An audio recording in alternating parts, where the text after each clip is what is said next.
Burkina Faso, il y a bien des structures qui militent pour le don de sang. Et notre association que nous recevrons sur ce plateau ici est une de ces structures-là qui milite pour le don de sang.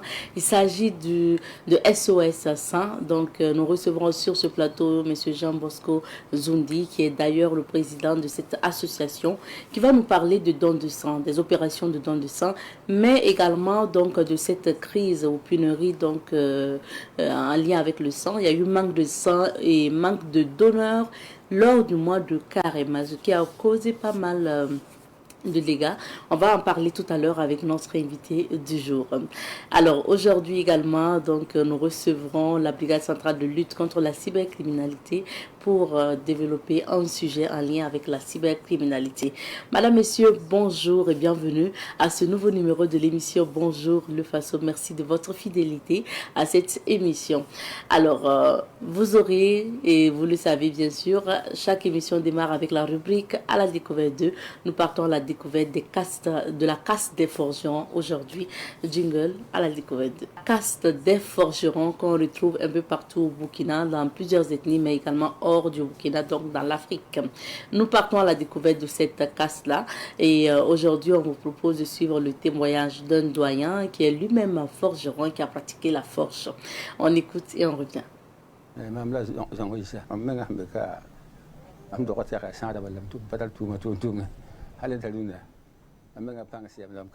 Je suis Issa Zongo. Je suis né forgeron et je pratique le métier de la forge depuis longtemps. Aujourd'hui, je suis vieux, mais j'ai légué ce savoir-faire à mes enfants qui pratiquent le métier de la forge. Avant, quand la foudre s'abat sur un arbre, il y a certainement ce margouillat appelé sabanga dans l'arbre. Et la foudre abat et l'arbre et le margouillat. Et si la foudre s'abat sur une personne, ça a aussi une raison. C'est que la foudre a été envoyée. Tu peux par exemple faire du tort à une personne ou te disputer avec la personne et la personne invoque la foudre et la dirige vers toi. Mon propre frère a été même une victime, malgré qu'il soit issu de la famille des forgerons. La foudre l'a abattu, alors qu'en principe, la foudre ne s'abat pas sur un forgeron. Mais il faut aussi dire que de nos jours, la foudre s'abat au hasard. C'est parce qu'il y a beaucoup de vices de nos jours et beaucoup de problèmes dans nos sociétés que la foudre est fréquente. En fait, les gens ne respectent plus les interdits. Quand on te dit qu'une chose est interdite, tu ne dois pas la faire. Sinon, tu meurs. Mais de nos jours, les gens ne respectent plus rien et la foudre peut s'abattre sur une personne pour des raisons diverses. Maintenant, si la foudre s'abat par exemple sur un arbre et met l'arbre en feu, on appelle le forgeron. Quand le forgeron arrive, il se sert d'une calebasse et d'un balai. Il fait des incantations pour éteindre le feu. Le forgeron se sert de son eau qui lui est propre.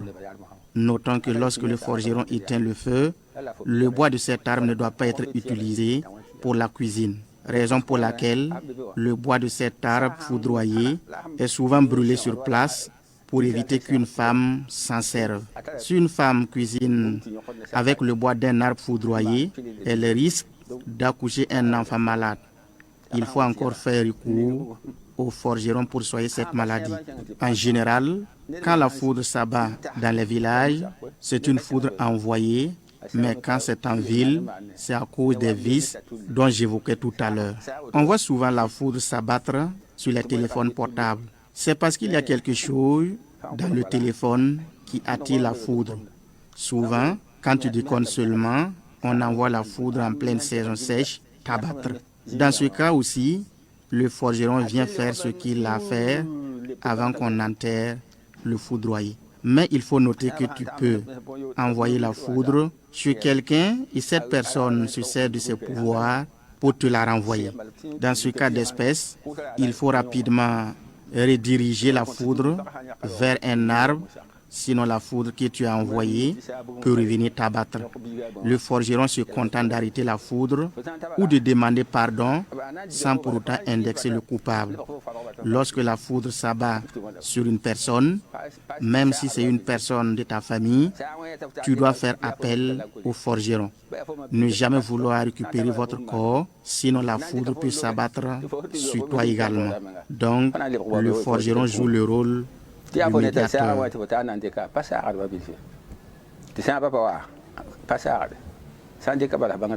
Bonjour Abzeta et bonjour à tous les téléspectateurs de Savane TV. Alors, pour la lecture des différents titres, on débute par... Oui, on va commencer par l'observateur Palga qui affiche à sa une Sonagès Gunguin, polémique autour d'une destruction de boutiques. Salaire et indemnité dans l'enseignement primaire, le syndicat des inspecteurs demande au gouvernement de revoir sa copie. Coordination nationale des luttes contre la fraude, 40 kg de chanvre indien saisis. Recrudescence des attaques en Centrafrique, où est donc passé Wagner? Le pays titre à sa une santé communautaire nationale, santé communautaire au Burkina, la stratégie nationale en 4 axes. Chine, quand tradition et technologie font bon ménage. Réduction des risques et catastrophes. Les acteurs élaborent la stratégie nationale. Révélation, unir MPS, Maître Benevende Sankara au Venezuela. Actu Foot, Cameroun, une rencontre capitale avec Choupo-Moting. Consommation des légumes, les 7 aliments recommandés. Coupure des indemnités des inspecteurs et conseillers du primaire reclassé. Leur organisation crie à l'injustice. Le quotidien affiche à sa une réversement des fonctionnaires de l'éducation nationale en application de la loi 081. Des inspecteurs de l'enseignement primaire dénoncent une injustice. Opération d'une grosse tumeur du nez à Yalgado. Poko ne va plus se cacher dans la case. Introduction du vaccin contre le paludisme dans le PEV 2 mois après, des motifs de satisfaction. Nous terminons avec Sidouaya qui titre à sa une « Mois du patrimoine burkinabé, citoyens, appropriez-vous vos sites ». Nouvelle du front, une grande base terroriste détruite au centre-nord. Au coin du palais, un commerçant détourne 4 millions de francs CFA pour éponger ses prêts. Le vigile vend les mêmes briques à 2 personnes. Sécurité alimentaire et nutritionnelle, ces personnes vivant avec un handicap au front contre la faim. L'autre regard, sauvons ce qui peut toujours l'être. Abzeta, c'est tout pour les quotidiens du jour. Merci bien Issa. La journée d'hier a été marquée donc par cette polémique autour d'une destruction de boutique à Gunguin.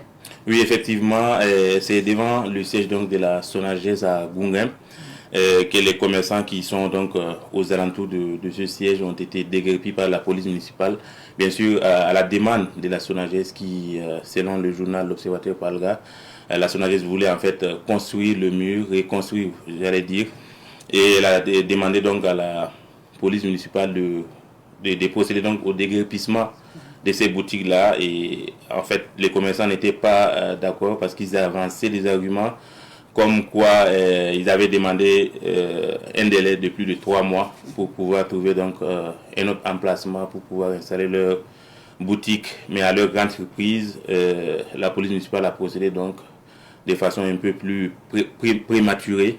Voilà, et donc c'est ce qui s'est exactement passé là-bas. Voilà, mais en fait c'est une opération qui est donc conduite par la police municipale, mais c'est à la demande de la Sonagès. Donc beaucoup de personnes font l'amalgame pour dire que c'est la police municipale qui a pris ses propres initiatives pour procéder au déguerpissement. Mais après, est-ce que des informations aussi qu'on a, est-ce qu'il y a eu un délai qui a été accordé aux commerçants, même si eux ils demandaient 3 mois?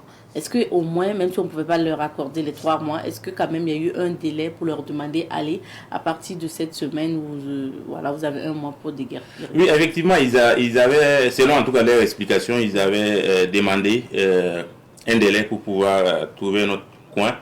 Et ils ont même allé demander, ils sont allés demander l'entrepreneur qui a en charge donc la construction du mur de la Sonagès, qui leur a dit de juste déplacer leur boutique juste à 1 mètre du mur pour pouvoir construire. En tout cas, lui, il ne trouve pas de problème.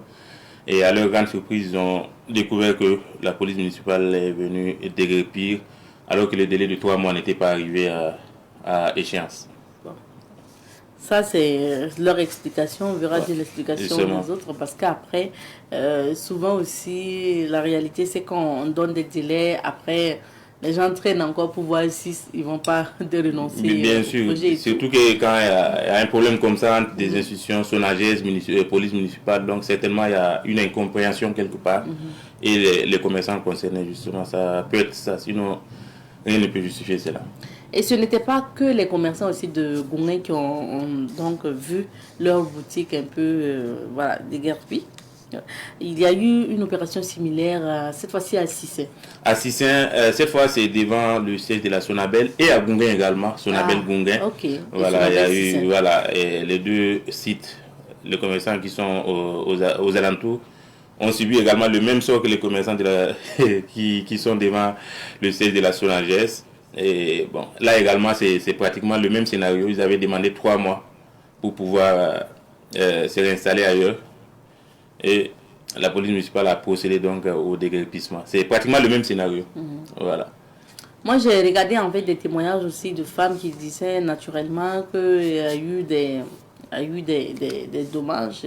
En fait, on leur a causé donc des dommages parce que on a détruit en fait leurs marchandises, parce que beaucoup stockaient donc leurs marchandises, produits, voilà, à l'intérieur des kiosques et tout, parce qu'on a vu des kiosques et des tôles importées. Bon, certainement s'ils n'étaient pas préparés à quitter le lieu tout de suite, donc forcément, si la police municipale arrive, elle va procéder au déguerpissement et forcément il y aura des dommages. Ça, c'est inévitable. Ok. On verra bien la suite. Donc. Et en tout cas, on espère que les parties vont pouvoir en tout cas se comprendre. On passe au deuxième sujet. Une rencontre possible ou est prévue, c'est confirmé entre les autorités. Oui, une rencontre en tout cas entre les autorités burkinabées et ivoiriennes. En tout cas, selon le porte-parole du gouvernement ivoirien à sa sortie donc du Conseil des ministres d'hier, dans son compte rendu a évoqué cette question. Une information confirmée également par l'agence d'information du Burkina, voilà, mais qui ne précise pas la date et le lieu de la rencontre. Mais en tout cas, une probable rencontre aura lieu entre les deux autorités en fait pour évoquer en tout cas la crise qui secoue actuellement les deux pays, certainement au niveau des frontières, l'arrestation donc du militaire burkinabé du VDP, voilà, la frontière entre le Burkina et la Côte d'Ivoire, et également la question de délimitation des frontières qui est donc source en fait de plusieurs conflits en tout cas dans cette partie du territoire burkinabé. Voilà, certainement d'ici là on aura plus de précisions. Mais tout ce qu'on souhaite, c'est que les deux pays qui sont liés par la géographie et l'histoire puissent s'entendre et trouver en tout cas un terrain d'entente pour pouvoir en tout cas juguler cette crise-là au grand bonheur en tout cas des peuples burkinabés et ivoiriens. Okay. Une rencontre attendue, on va le dire. Très attendue d'ailleurs. Merci beaucoup Issa. Merci à Vita et bonne suite donc d'émission à toi. Merci. Alors, on va s'arrêter ici pour la revue de presse, mais nous poursuivons. On va découvrir donc les couleurs du temps. Et juste après, on recevra nos invités. Nous recevons pour vous aujourd'hui M. Jean Bosco Zoundi. Il est le président de l'association SOS 100 et par ailleurs président de la Fédération des associations des donneurs de sang du Burkina Faso. Bonjour M. Zoundi. Bonjour madame. Bienvenue sur notre plateau. Merci de nous recevoir. Merci à vous d'être là. SOS 100 qui existe quand même depuis des années au Burkina. Permettez-moi de dire merci à votre structure Savane Média qui ne ménage aucun effort pour accompagner la transfusion sanguine, en l'occurrence la promotion du don de sang. C'est vrai que l'association SOS existe depuis le 14 mai 2005. Et l'association SOS est active dans 10 régions du Burkina Faso. Quand je dis actif, c'est là où nous menons habituellement nos activités avec nos partenaires techniques, en l'occurrence le Centre national de transfusion sanguine. 2005. Et est-ce que de 2005 à maintenant, les objectifs ont évolué? Oui, je pense que habituellement on collectait 5000 poches, 7000 poches. Depuis ces 5 derniers, nous sommes à 12 000, 15 000, 12 000, 15 000 poches de sang. Okay. Voilà, tout dépend des ressources que nous arrivons à collecter chaque année. Sinon, en tout cas, on peut faire mieux que ça. On peut toujours faire mieux que ça. Et avec l'accompagnement des uns et des autres, en matière de communication, on arrive au fur et à mesure à intéresser la population burkinabé au don de sang. Est-ce que de plus en plus maintenant, le Burkinabé donne facilement son sang? Oui, dans les années 2000 et aujourd'hui, il faut reconnaître qu'il y a eu changement de comportement au sein de la population. Et des structures même appellent directement le Centre national de transfusion sanguine pour solliciter des collectes de sang. Et je puis dire aussi que des fois même, c'est la capacité organisationnelle même du Centre national de transfusion sanguine qui refuse les collectes parce que étant aussi limité par les ressources personnelles, les ressources humaines, il ne peut pas dépasser au moins 4 collectes de sang par jour.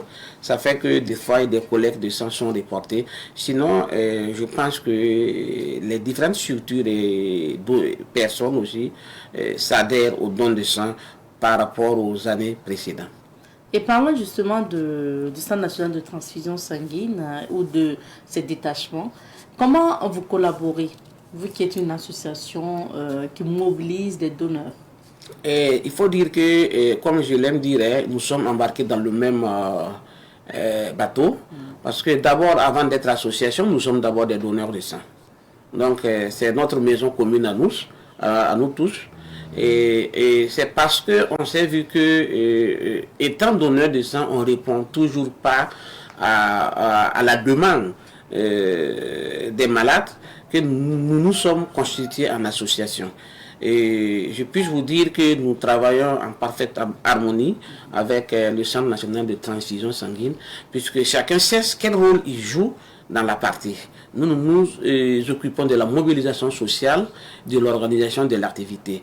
La partie technique revient au Centre national de transfusion sanguine. Je puis aussi dire que nous ne pouvons pas programmer une collecte de sang dans un établissement ou dans une structure donnée sans leur accord. Voilà. Oui, bien sûr. Et parlons de la collecte en elle-même. Vous êtes sur le terrain régulièrement. En moyenne, vous faites combien de collectes par mois peut-être? Bon, j'aimerais parler par semaine. Par semaine, oui. Voilà, okay. Par semaine, ça dit que nos collectes de sang, pour le moment, se limitent de mardi à vendredi.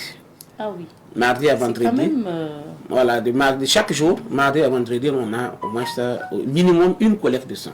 Minimum. Ah oui. Sur la seule ville de Ouagadougou. Ça veut dire que vous travaillez régulièrement? Ah oui, j'aime dire, nous aussi, nous sommes comme un bon journaliste.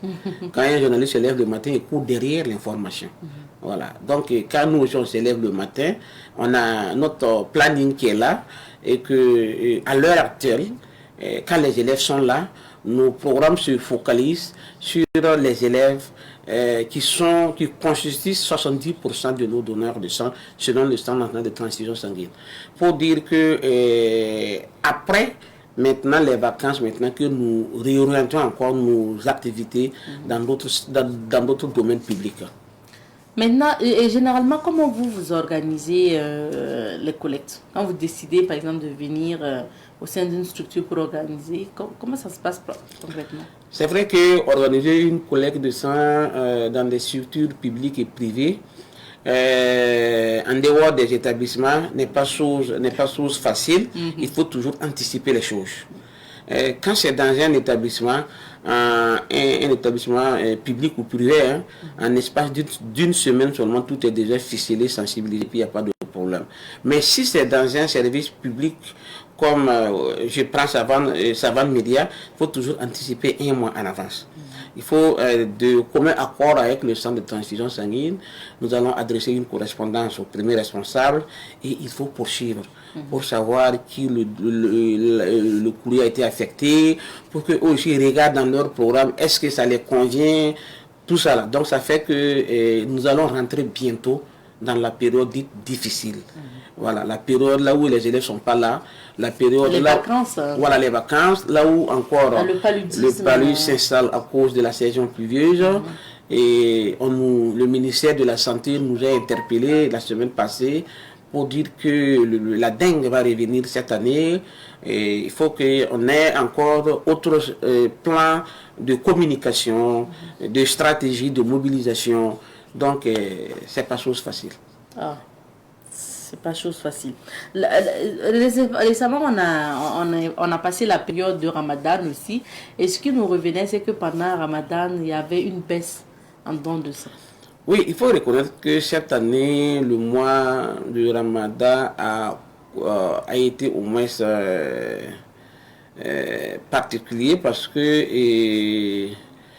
il faisait très chaud. Il faisait très chaud. Et du coup, on dit, hein, on a fait l'exemple à la grande mosquée de Ouagadougou. On a fait une collecte de sang à la grande mosquée de Ouagadougou pendant le mois de Carême, pour montrer à la population burkinabé, les musulmans en particulier, que le mois de Carême n'est pas exclu de donner son sang. C'est-à-dire, notre message ce jour est que le sang qui est sorti volontairement n'est pas contradictoire aux normes que le Coran recommande, que les musulmans recommandent aux donneurs de sang. Quand le sang sort involontairement, c'est là qu'on dit de rompre votre jeûne. Mais maintenant, il arrive aussi des fois, comme les gens sont en carême, ça baisse leur taux d'hémoglobine, ils sont un peu fatigués. Et il faisait très chaud aussi. Voilà, il faisait très chaud ici, et puis d'autres ne supportent pas. Donc s'il faut encore les enlever un peu de leur sang, on risque de voir des malaises. Et pourtant, le sang que nous demandons à la population de donner, ce n'est pas pour faire du mal aux donneurs. C'est pour au moins aller sauver la vie de quelqu'un. Mais s'il faut, par exemple, aller enlever et collecter du sang auprès des musulmans et qu'ils sont déjà fatigués par le mois de carême, c'est pas chose facile. C'est pour aller à l'encontre des éthiques même du don de sang. Donc ça fait que cette année, vraiment particulièrement, ça a causé. Il y a eu une baisse, une forte baisse des donneurs de sang. Et quand il y a baisse, ça a un impact négatif sur le rendement du Centre national de transfusion sanguine. Et quand on écoute aussi vos chiffres, ça veut dire que régulièrement la collecte se fait. Parce que ce n'est pas que vous seulement. Après même, il y a des gens qui partent au Centre national la donner volontairement. Il y a d'autres opérations ailleurs. Donc avec tout ça, on se dit que le sang devrait être suffisant pour les malades. Pourquoi toujours dans nos hôpitaux, quand tu as un malade, souvent d'urgence, on dit que le sang n'est pas disponible? Il y a deux cas. Le sang peut être disponible, mais le groupe sanguin que ton malade demande n'est pas disponible. Par exemple, on peut aller collecter au grand marché de Ouagadougou, 100 poches. Les gens sont sortis, ils ont donné le sang, 100 poches. Mais on peut avoir qu'une seule poche de O négatif. Groupe rare. Groupe, voilà. C'est-à-dire que généralement les groupes négatifs, B négatifs, O négatifs sont des groupes rares. Ça c'est le premier cas.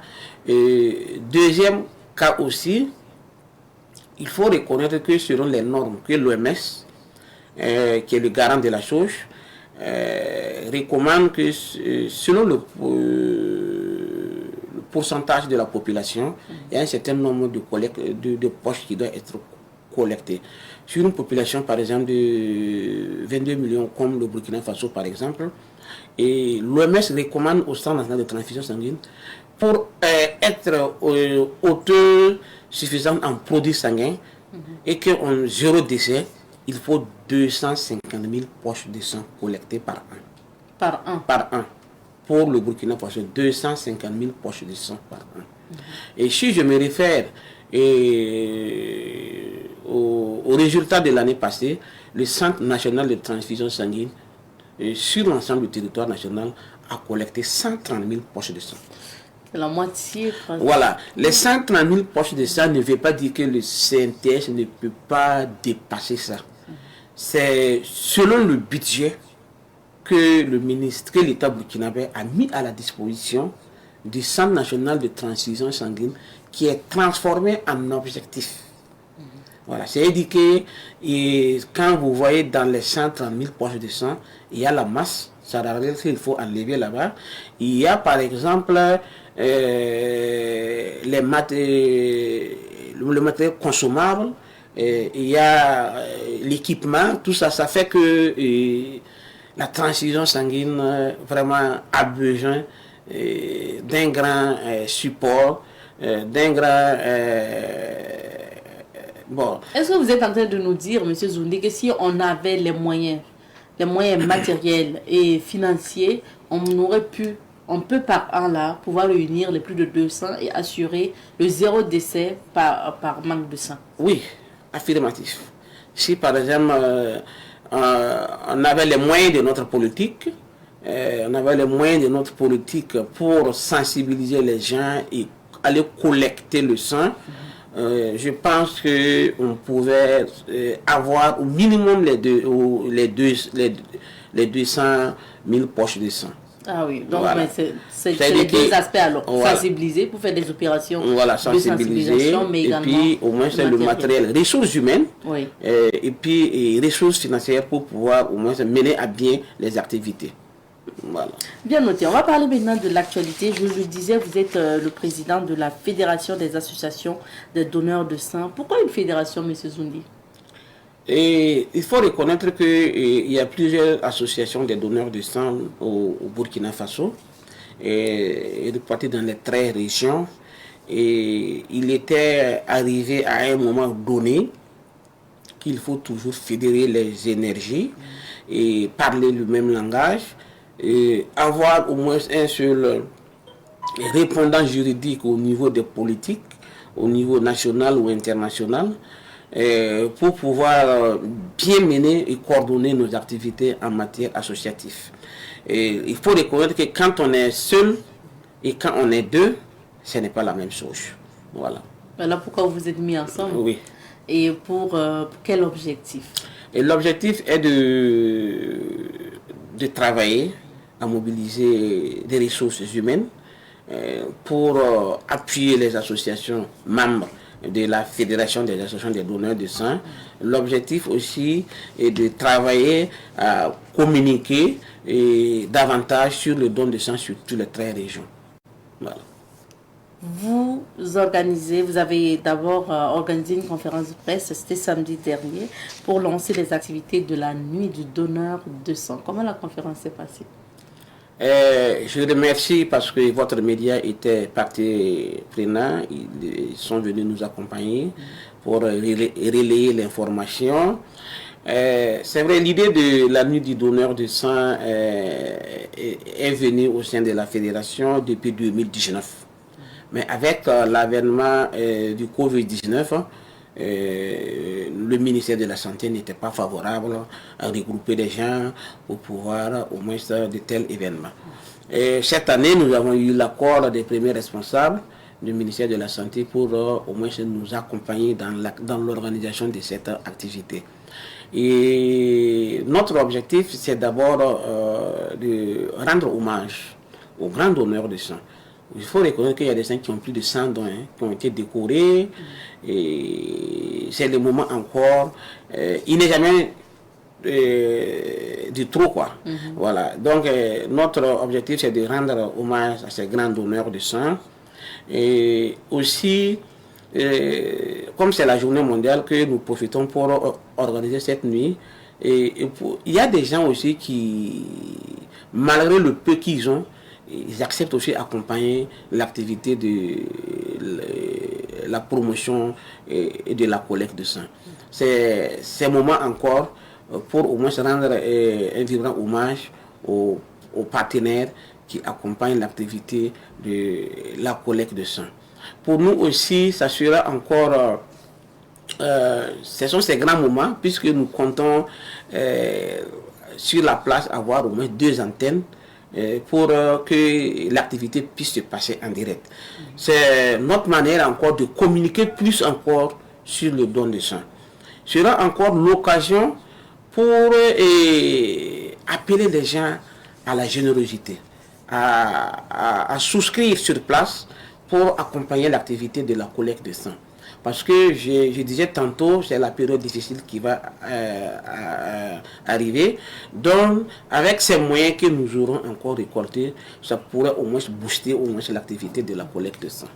Et vous l'avez dit, habituellement pour l'occasion de la journée mondiale du donneur de sang en juin, vous avez l'habitude quand même de marquer cette journée-là. Souvent, il y a des donneurs, des grands donneurs qui sont décorés chaque année.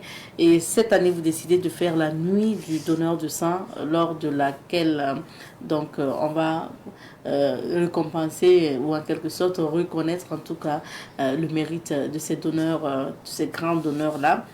Est-ce que après, qu'est-ce que vous ajoutez aussi comme programme à cette nuit du donneur de sang?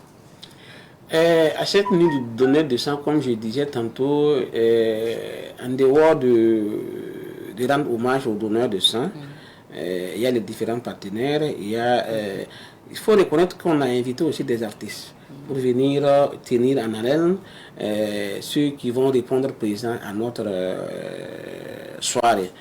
En dehors de ça aussi, c'est des moments aussi que nous allons réfléchir encore ensemble, ces 2 jours, 3 jours, pour voir quelle technique d'approche encore il faut utiliser.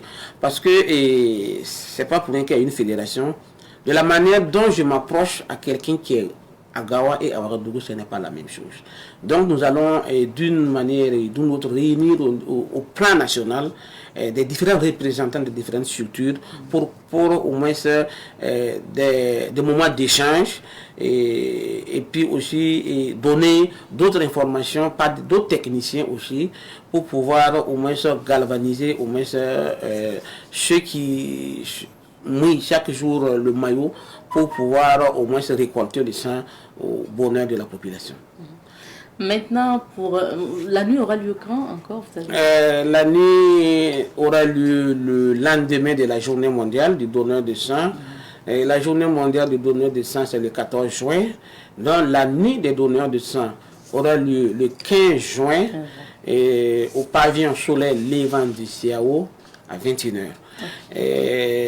On puisse saluer à sa juste valeur le premier responsable de notre pays qui a marqué son accord pour patronner l'activité et co-présidé par le ministre de l'économie et des finances, le ministre de la communication, de la culture, des arts et le parrain de l'événement, c'est le ministre de la santé. Et comme c'est pour lui la sauce, naturellement, voilà, il doit se battre pour sa sauce. Naturellement, monsieur Zougui. Et puis, bien sûr, on aura encore d'autres occasions pour parler des activités à venir. Parce Merci. que, comme s'il y a quelques temps, il y a encore quelques semaines, c'est sûr que vous allez poursuivre l'organisation. Mais on revient notamment au fait que vous avez dit d'ici juin, on va rentrer dans la période difficile, donc en ce qui concerne la demande des poches de sang dans les hôpitaux. Qu'est-ce que vous pouvez donner comme, je dirais pas conseil, mais qu'est-ce que vous pouvez exhorter le public ou la population à faire? Notre appel à l'endroit des voyants populations du Burkina Faso est que de reconnaître que nul n'est à l'abri d'un éventuel besoin de sang. Il ne faut pas attendre être dans le besoin et s'imprégner de la réalité. Et aujourd'hui, j'ai mon malade qui a besoin du sang, je me lève dans mon quartier, je mobilise 10 personnes pour aller donner. Cette manière n'existe plus au centre de transfusion sanguine. L'OMS ne recommande pas les donneurs de sang occasionnels, les donneurs de sang familiaux. Donc il faut vraiment les donneurs de sang bénévoles. Donc c'est pour dire que ces anciens systèmes n'existent plus. Ce que j'encourage la population en bonne santé, c'est d'aller donner librement chaque jour de leur sang dans les centres de transfusion sanguine dans toutes les 13 régions du Burkina Faso. Voilà. Et pour dire aussi que s'il y a des groupes de personnes, comme dans les marchés, dans les yards, dans les églises, dans les mosquées, partout, les gens partent pour collecter le sang. Et si des gens peuvent se constituer en groupe de personnes, tous les jours, à partir du mois de juin, il n'y a pas de repos. Du lundi à dimanche. En ce moment, vous sortez tous les jours pour aller envers les donneurs de sang pour récolter le sang, parce que ça ne suffit pas. Donc tous les jours, à partir du mois de juin, tous les jours, que ce soit église, mosquée, service, marché yard, on sillonne les camps, les colonies de vacances, tout ça on sillonne pour vraiment solliciter les champs de brebis galeux, même dans nos familles. Voilà, nul n'est parfait. Et nous avons toujours interpellé la population pour les faire savoir, quand vous arrivez à la banque de sang, c'est écrit le sang est gratuit. Voilà. Et comme nul n'est parfait, nous interpellons les gens, ceux qui ont été victimes, ou encore de les informer, plus de vigilance pour qu'on ne les anarque pas autour de d'une poche de sang. Le sang est gratuit au Burkina Faso. Maintenant, il faut le reconnaître, il y a les cliniciens privés qui viennent prendre le sang gratuitement au Centre national de transfusion sanguine. Et généralement, on voit des donneurs de sang qui ont séjourné dans des cliniques privées, qui reviennent dire que non, nous avons payer le sang. C'est comme ça qu'ils voilà, ils disent que dans sa facturation, ils ont mis transfusion sanguine 5 000, 10 000. Voilà, il faut reconnaître que ne part pas en clinique qui veut, mais qui peut. Et quand on a voulu interpeller le secteur privé, ils disent que c'est l'acte transfusionnel. Vous savez aussi que le personnel qui travaille dans les cliniques privées, tous ne sont pas permanents. Voilà, donc c'est bon, on est en pourparler dans ce sens pour qu'on revoie vraiment le coût qu'ils reprennent, puisque vous savez que c'est eux-mêmes qui viennent chercher le sang. Donc ils vont enlever l'argent du carburant des gens. Voilà, ils veulent enlever l'argent du carburant, ils veulent enlever le médecin qui a suivi du début jusqu'à la fin de la poche de sang transfusé. Donc tu vois, il faut reconnaître que ce sont des commerçants aussi. Donc, mais nous avons dit qu'on peut toujours s'arranger au bonheur de la population. Ce n'est pas tout qu'on doit avoir l'œil pour pouvoir prendre de l'argent.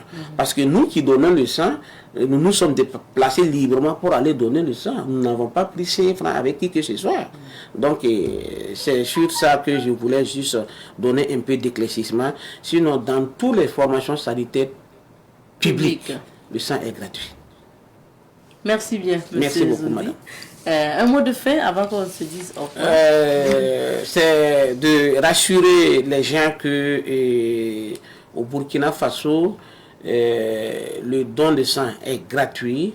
Rassurer les gens qu'au Burkina Faso, les associations et nos partenaires techniques travaillent en parfaite harmonie.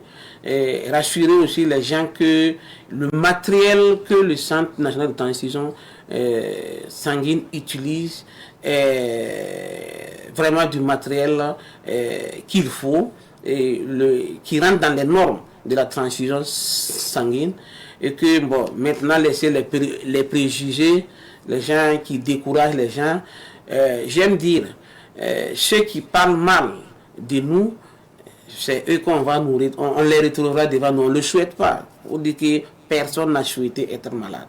Donc si tu ne peux pas construire, il ne faut pas détruire. Voilà. J'aime dire aux gens, ceux qui sont partis, ceux qui sont à l'hôpital, qui demandent le sang, qui sont malades, qui demandent autre chose, sont tous les enfants de Dieu. C'est la loi de la nature, donc il faut travailler à construire la chose. Bien sûr, et nul n'est à l'abri. Parce que tout de suite, un accident, on peut demander du sang. Une maladie, on peut vous demander du sang. Un accouchement, on peut vous demander du sang. Ça veut dire nul n'est à l'abri. Et on va prier Dieu pour que nos banques de sang puissent être toujours remplies afin de sauver les vies. Merci beaucoup pour vos opérations sur le terrain. On va vous laisser poursuivre parce que c'est sûr que vous allez rejoindre vos équipes. Merci beaucoup, madame. Merci bien. Monsieur Jean Bosco Zoundi, il faut le rappeler, est le président de l'association SOS, aujourd'hui président de la Fédération des associations des donneurs du sang du Burkina Faso. Cette fédération va organiser le 15 juin prochain la nuit du donneur de sang, donc qui aura lieu au CIAO. On s'arrête ici pour l'entretien d'aujourd'hui. Et vous le savez, chaque 2 semaines, nous avons le plaisir de recevoir la Brigade centrale de lutte contre la cybercriminalité. C'est l'occasion pour nous de vous sensibiliser sur les cyberarnaques, sur donc la cybercriminalité en général, l'actualité en lien aussi avec la cybercriminalité au Burkina Faso. Aujourd'hui, nous recevons donc Monsieur Guesrima Aimé Ouedraogo du service de la communication de la BCLCC. Bonjour, Monsieur Ouedraogo. Bonjour, Madame Nikema, bonjour aux téléspectateurs et merci de me recevoir sur votre plateau. Merci d'être là. Alors, aujourd'hui, on s'intéresse à l'usurpation d'identité suivie de vol de numéraires via les technologies de l'information et de la communication. Alors, il faut rappeler que c'est le 2 avril que vous avez fait la publication, je vais parler de la BCLCC, sur votre page où vous avez donc annoncé que 2 présumés cyberdélinquants ont été mis aux arrêts. On va connaître leur mode opératoire tout à l'heure. Mais c'est quoi quand on parle d'usurpation d'identité suivie de vol de numéraire via les technologies de l'information et de la communication? Alors merci pour la question. Il est important de définir un certain nombre de concepts, à savoir l'usurpation d'identité et vol de numéraire. Alors l'usurpation d'identité, c'est le fait de prendre de façon intentionnellement et sans droit en fait les informations personnelles d'une personne. Alors je prends un exemple. Lorsque je prends vos informations personnelles pour se faire passer pour vous, pour commettre des infractions, on parle d'usurpation d'identité. Le fait de prendre par exemple le nom de quelqu'un, la photo de quelqu'un, nom, prénom, photo de quelqu'un, se faire passer pour la personne, c'est de l'usurpation d'identité. Et l'usurpation d'identité est prévue et punie par le code pénal. Alors donc lorsque vous usurpez l'identité d'une personne, vous êtes poursuivable, tout simplement. Alors donc quand on parle de vol de numéraire, quand on parle de vol, c'est une soustraction frauduleuse d'une chose appartenant à autrui. Voilà, donc c'est comme si vous utilisiez des moyens frauduleux pour soutirer de l'argent dans un compte. Donc quand on parle de vol de numéraire, c'est le fait d'utiliser des moyens frauduleux pour soutirer de l'argent dans un compte, tout simplement. Donc pour revenir maintenant sur l'usurpation d'identité suivie de vol de numéraire, il faut noter que la Brigade centrale de lutte contre la cybercriminalité a annoncé sur sa page Facebook le 2 avril qu'elle a interpellé un groupe de présumés cyberdélinquants spécialisés dans l'usurpation d'identité suivie de vol de numéraire, tout simplement. Il faut noter que ces individus-là, c'est-à-dire que les présumés cyber-escrocs, dont l'un est un repris de justice, il est connu par nos services parce qu'il a été interpellé en 2022 pour des faits similaires. Il a été interpellé, auditionné, déféré devant le procureur du Faso près le tribunal de grande instance de Ouaga 1. Il a été condamné et il a purgé sa peine, il est ressorti et en tout cas il a réhabilité en tout cas avec... c'est la même infraction. Avec la même infraction, on va dire, mais avec d'autres techniques, d'autres stratagèmes, de nouveaux scénarios tout simplement, dont l'objectif est de soutirer de l'argent, en tout cas à des honnêtes citoyens. Mais pour ce cas précis, il faut noter que le groupe ciblait essentiellement les gérants de boutiques de transfert d'argent. Voilà. Donc une fois qu'ils se présentent dans une boutique de transfert d'argent, un point de transfert d'argent, ils stimulent des achats d'unités. Donc, vous savez, généralement, le gérant, il compose, et lance le processus, on vous remet le téléphone pour que vous puissiez renseigner votre numéro. Voilà, donc il profite, il renseigne d'abord un faux numéro, un numéro composé de 9 chiffres, sachant que l'opération ne va pas passer. Donc, bon, après, il observe il observe le fait que le gérant compose son numéro secret, parce que quand il renseigne le faux numéro, il émet le téléphone au gérant, qui doit maintenant terminer le processus en mettant son code secret et valider maintenant la transaction. Donc pendant ce temps, il observe par l'observation des doigts tout simplement. Il arrive à mémoriser en tout cas le code secret de l'agent. Et à la dernière tentative maintenant, il profite d'un petit temps d'inattention du gérant et il effectue des dépôts d'argent sur des numéros de ses complices. Il prend le soin d'effacer, en tout cas de supprimer le message de notification et remet le téléphone portable au gérant. Maintenant, le gérant ne se rend pas compte puisqu'il ne reçoit pas de message de notification, de transfert d'argent. C'est le soir carrément, au moment de faire les points, qu'il se rend compte que, en tout cas, il y a un manquant dans la caisse. Et il appelle maintenant le service clientèle de la compagnie de téléphonie mobile qui donne maintenant l'historique des transactions et le gérant se rend compte qu'il y a eu des transactions dont il n'est pas au courant. Donc c'est en ce moment qu'il constate que, en tout cas, il y a un trou au niveau de la caisse. Et généralement, c'est des montants qui vont de 100 000 à 500 000 francs CFA. Donc il faut noter également qu'ils avaient utilisé des CNB, carte nationale d'identité burkinabé, égarées des personnes. C'est-à-dire que pour s'acheter... C'est là contre l'usurpation d'identité. Voilà, c'est là on parle maintenant de l'usurpation d'identité parce qu'ils ont utilisé en fait les CNB égarées des personnes pour se procurer les cartes SIM pour pouvoir commettre les infractions suscitées. Ils sont bien organisés, en fait, ces présumés cyberdélinquants. Ça veut dire qu'ils prennent le soin d'abord de réunir plusieurs SIM ou plusieurs numéros qui portent des identifiants qui ne sont pas en fait les leurs. Exactement. Donc ils ramassent des pièces, ils partent d'abord peut-être se chercher des SIM et identifient au nom donc, de ces personnes-là. Après ils reviennent maintenant. Maintenant, moi je parle sur place avec le responsable de la boutique de transfert. C'est quand même comment ils arrivent à détecter le code à partir de la manipulation des mains. C'est incroyable en fait. Ils sont tellement ingénieux, ces cybercriminels. Vous savez, c'est des petits portables les gérants utilisent. Oui. Et quand vous prenez par exemple, ils maîtrisent quand même toutes les différentes touches sur le téléphone portable. Ils savent que quand vous appuyez au milieu, au niveau de la première ligne, ça correspond à tel numéro. Oui. Deuxième ligne, ça correspond à tel numéro. Si vous appuyez carrément à l'extrême gauche, sur la première ligne, ça correspond à tel numéro. Ah, oui. Sur la dernière ligne, sur la touche, sur la dernière ligne, ça correspond à tel numéro. Et donc, ils prennent le temps d'observer. Donc, il va répéter les tentatives jusqu'à mémoriser le numéro de téléphone.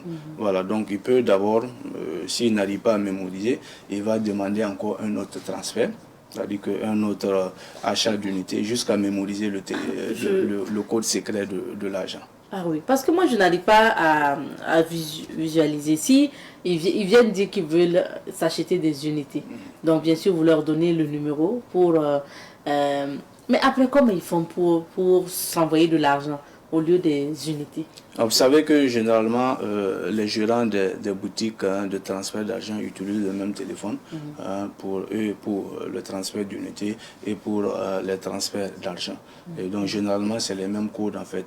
Voilà, et pour les unités et pour le transfert d'argent. Oui. Donc lorsqu'ils stimulent l'achat des unités, par l'observation des doigts, ils arrivent à mémoriser le numéro. Maintenant, il va quitter le cadre d'envoi maintenant des unités là pour aller sur la plateforme maintenant de transfert d'argent. Il profite, il transfère les montants sur les numéros de ses complices.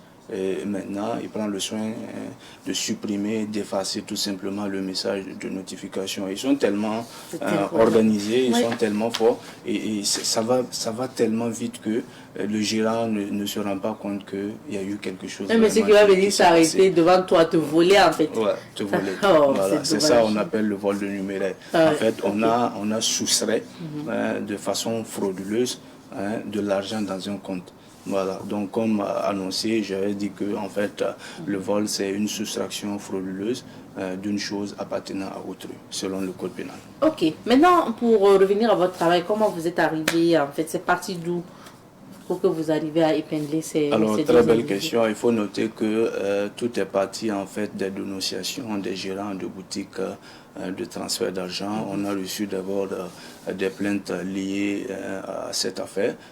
On a mené des investigations. La division des enquêtes a mené des investigations qui ont permis l'interpellation, en tout cas, de ce groupe de présumés cyber-escrocs. Et la suite, ça a été? Et la suite, ils ont été interpellés, ils ont été auditionnés dans les locaux de la Brigade centrale de lutte contre la cybercriminalité. Ils ont été déférés chez le procureur du Faso près le tribunal de grande instance de Ouaga 1 pour être jugés. Voilà, ils vont répondre de leurs actes tout simplement. Et en termes aussi de préjudice causé, on peut estimer à combien? Alors, le jour du déferlement, on était à 2 millions de francs CFA en termes de préjudice. Il faut noter qu'après le déferlement, on a enregistré d'autres plaintes. Voilà, il y a des gérants qui continuaient à venir à la BCLCC pour porter plainte contre ces individus-là. Et donc, à la date d'aujourd'hui, il serait très difficile, en tout cas, de faire le point en termes de préjudice. Donc, en tout cas, le 2 avril, on était à 2 millions de francs CFA. Il faut noter que c'est ceux qui ont déclaré, ceux qui sont venus porter plainte, sans oublier ceux qui se disent qu'on laisse tout entre les mains de Dieu. Voilà, nous, on ne cautionne pas ces acteurs-là. Alors, lorsque quelqu'un vous cause du tort, il faudra que ce tort-là puisse être réparé. C'est vrai, la personne, bon, heureusement même qu'ils ont été épinglés, ils vont être jugés, au moins ils vont peut-être ne plus faire de mal pour un temps aux personnes là. Maintenant, qu'est-ce que les gérants de boutiques de transfert d'argent vont avoir? Est-ce qu'il y aura réparation? Alors, il faut noter que en fait, c'est tout un processus. Et dans le process là, nous on a fini notre partition. Notre partition consiste à interpeller, à auditionner et maintenant à déférer au parquet. Maintenant, la deuxième étape, c'est chez monsieur le procureur du Faso près du tribunal de grande instance Ouaga, où en tout cas les plaignants vont se porter en partie civile, voilà, pour demander des dédommagements. Ah, donc ça veut dire qu'ils peuvent se constituer en partie civile pour se déporter. Voilà, pour en tout cas demander des dédommagements lors du procès. Alors, et qu'est-ce qu'il faut faire pour éviter ça? On va partir au conseil maintenant. Alors, pour éviter ça, d'abord, je tenais en tout cas à interpeller en tout cas les populations. Alors, lorsque vous perdez en tout cas votre CNB, il faut déclarer le plus vite possible dans un commissariat de sécurité publique. Parce qu'on a constaté que de plus en plus, les cybercriminels, les cyber-escrocs utilisent en tout cas des CNB d'autres personnes pour commettre des infractions et sur le méta, c'est-à-dire sur Facebook et sur d'autres lieux. Alors donc, c'est déclaré lorsque vous perdez un document, tout document d'ailleurs, c'est mieux d'aller déclarer tout simplement.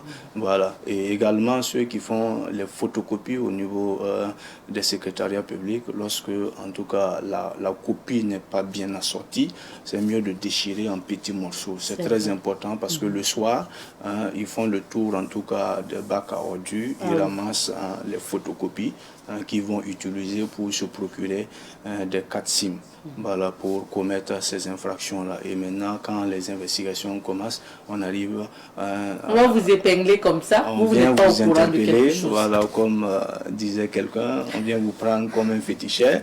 Alors donc, après, on se rend compte que vous n'êtes pas mené ni de près ni de loin à cette histoire d'arnaque. Bon, les investigations se poursuivent. D'accord. Alors, Monsieur Drago... je n'ai pas encore fini. À l'attention maintenant des gérants, de boutiques de transfert d'argent, il faut être vraiment vigilant. il faut être vraiment vigilant lorsque quelqu'un, en tout cas, demande à plusieurs fois de dépôt d'argent et que, bon, chaque fois que vous lancez la transaction, ça échoue. Il faut vraiment être très regardant sur ces aspects-là. Également, lorsque vous devez renseigner votre code secret, en tout cas, essayez quand même de camoufler le portable pour que, en tout cas, le client le client en face là puisse ne pas voir. Observer par le touchement des doigts, mémoriser votre code secret. Et on va les inviter au strict respect des cahiers de charges qui sont édictés par les compagnies de téléphonie mobile. Voilà, les cahiers de charges là, en fait, ce sont les cahiers qu'on vous donne là-bas. S'il y a quelqu'un qui est venu faire dépôt, on écrit dépôt, on écrit numéro, son nom, prénom, numéro de la CNIB, un numéro de téléphone. Et puis, même si c'est transfert, on écrit tout ça. Il y a un cahier qu'on vous donne pour ça. Vous devrez renseigner. Parce que quand la BCLCC fait ces enquêtes-là, ils atterrissent dans votre boutique. Ils demandent à voir le cahier. S'ils demandent à voir le cahier et que vous n'avez pas, c'est à vous maintenant le problème. Le problème risque de tomber sur vous. Voilà. Donc, faites attention et surtout renseignez ces cahiers de transfert là qui vont pouvoir... C'est important pour ajouter quelque chose à ce que vous venez de dire. Il faut dire tout simplement que lorsque un client se présente dans votre boutique, prenez le soin d'enregistrer la personne. C'est ça. C'est-à-dire qu'il doit avoir un document d'identité. Ça peut être le passeport, ça peut être la CNB, ça peut être également la carte militaire, etc., etc. Alors on dit qu'on enregistre la personne qui se présente devant vous. On enregistre la personne qui se présente devant vous. Ça veut dire que moi, je ne peux pas venir avec la CNB de ma tante pour faire une opération, pour une transaction. Voilà, je dois remettre à l'agent, au gérant, ma CNB, à moi, pas la CNB d'une autre personne. Voilà. Également, c'est mieux de prendre l'argent. Il faut toujours encaisser avant de lancer, en tout cas, la transaction. C'est très important parce qu'on a vu des cas où après la transaction, le client n'a pas de quoi payer. C'est très important. Également, vérifier les billets parce que de plus en plus, les cyber-escrocs, ils ont des malices, ils utilisent des stratagèmes pour remettre, en tout cas, des faux billets aux gérants. Donc, de remettre, en tout cas, de vérifier les billets. Voilà, à travers les détecteurs de faux billets. C'est très important. Donc, voilà quelques conseils à l'endroit, en tout cas, des gérants, des points de transfert d'argent. D'accord. Monsieur Ouedraogo, on va vous demander de pousser un peu plus la voix pour qu'on vous entende mieux. Je souhaiterais qu'on fasse une halte aussi. Ça, vraiment, on a fini sur le thème. Mais je souhaiterais qu'on fasse une halte aussi sur une opération que la BCLCC a lancée pour lutter contre donc ces messages haineux, d'incitation à la haine, à la violence et pour déchirer le tissu social, si vous voulez, qu'on voit sur les réseaux sociaux. Comment en fait cette opération se passe et comment ça va se passer? Alors il faut noter que depuis l'année 2023, la Brigade centrale de lutte contre la cybercriminalité a lancé en tout cas une campagne de lutte contre les messages de haine, les messages de violence, les messages de discrimination à la haine, à la violence ethnique, raciale sur les réseaux sociaux. Et donc, on a eu l'accompagnement, en tout cas, du Haut Commissariat des Nations Unies aux droits de l'homme au Burkina Faso, avec des structures partenaires telles que la RTB, on a le Conseil supérieur de la communication, on a le ministère de la Culture, en charge de la culture, et d'autres acteurs qui nous accompagnent. Alors donc, on a conçu des spots de sensibilisation dans différentes langues, à savoir en français, en mori, en djoula, en fulfondé, en lobiri, donc qui ont été diffusés sur des médias classiques, à savoir la télévision, la radio. On a conçu également des affiches de sensibilisation qu'on diffuse actuellement sur la page Facebook de la Brigade centrale de lutte contre la cybercriminalité. Et ces publications sont relayées par la RTB, sont relayées par le Conseil supérieur de la communication, le ministère en charge de la culture. Donc c'est essentiellement pour lutter contre, on va dire, les discours de haine, les discours de violence, de discrimination, sur également appel à incendier, à la destruction des biens des personnes, tout simplement sur les réseaux sociaux. Parce qu'on a constaté que depuis un certain temps, il y a des voix qui s'élèvent sur les réseaux sociaux, qui sont contre les questions de cohésion sociale. Et je pense que cela remet en cause la dynamique impulsée par les autorités de la transition, qui est d'aller à la cohésion sociale. Aller à la cohésion sociale. Merci beaucoup. Sinon, pour toute plainte, on peut contacter la BCLCC. Alors, pour toute plainte, vous pouvez contacter la BCLCC. Il faut noter que la BCLCC a déménagé. La BCLCC est à Zabadara. On va dire tout simplement, pour ne pas faire la publicité. Voilà. Donc, il y a le numéro de téléphone également. C'est le 25 39 58 42. Et vous aviez la possibilité également de nous écrire à travers une adresse mail. Et cela s'affiche au bas de votre petit écran. Tout est en minuscule, cybercrime, comme vous l'entendez, @sécurité, c'est-à-dire sécurité sans accent, .gov.bf. Et vous aviez la page Facebook de la Brigade centrale de lutte contre la cybercriminalité. Une fois sur votre profil Facebook, au niveau de la barre de recherche, vous tapez tout simplement BCLCC et vous êtes sur la page de la Brigade centrale de lutte contre la cybercriminalité, où vous aviez l'information saine, l'information juste, l'information équilibrée en lien avec la cybercriminalité au Burkina Faso.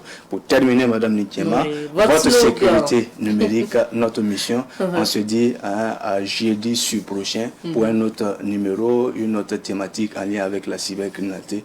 Bien avant, prenez soin de vous. Merci à vous. Merci à vous, M. Ouedraogo.